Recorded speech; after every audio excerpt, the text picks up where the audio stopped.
Bienvenue dans les services administratifs. Bienvenue en classe de dessin. Bienvenue dans la salle du conseil municipal. Bienvenue dans le musée. Tout ça, on peut le trouver ici, dans le château de Flers, un château municipal. Alors ici, on est dans la salle du conseil municipal. En fait, en 1901, le maire de Flers a réussi à négocier l'achat du château pour le compte de la ville. Et alors, à ce moment-là, les Flériens, c'était vraiment un grand moment, une grosse fête, parce que jamais les Flériens n'avaient pu rentrer dans le château.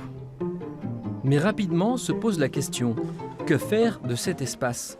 C'est à la fois une richesse et une charge. Il doit être préservé, mis en valeur, ouvert au public et ne pas peser trop lourd dans le budget municipal. Pour gérer un château, il faut beaucoup de courage. Non, il faut être polyvalent. Il faut avoir quand même quelques connaissances aussi sur le bâtiment, sur la manière dont on s'occupe d'un château qui est monument historique. Donc on ne peut pas faire tout ce qu'on veut. On a certaines contraintes. Et puis un musée dans un château, c'est aussi des conditions de conservation particulières. Un musée, des animations, des expositions temporaires. Et quelle était la mode au niveau de la coiffure pour les hommes au XVIIe siècle ? Les cheveux longs. Les cheveux longs, et puis il a une petite Donc moustache. Oui. Ils pouvaient pas se couper les cheveux parce qu'en fait ils avaient pas de ciseaux. Ah, Non, il pouvait se couper les cheveux. mais Le c'était la château mode. est un bien public, un espace culturel. On est dans une école, comme une école rurale, donc la culture, elle est pas toujours accessible pour bon nombre de nos élèves et leurs familles.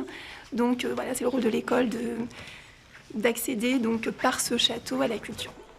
Pour la ville de Flers, le château représente un budget conséquent. Mais elle parvient, année après année, à maintenir ce patrimoine. Il en va de l'image de la ville.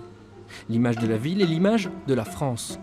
Pour l'État, tous les moyens sont bons pour les entretenir, y compris une loterie. C'est le projet de Stéphane Bern.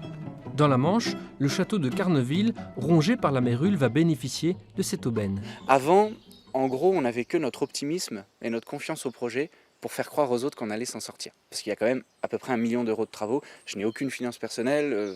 Voilà, dans mon entourage, on est dans les mêmes conditions. C'est pas possible. Là, enfin, avec cette annonce, on a les cartes entre les mains pour pouvoir jouer. On n'a pas que de l'optimisme. On va pouvoir travailler et on va avoir les armes pour travailler. Avant d'être un patrimoine ou un investissement immobilier, le château est un symbole.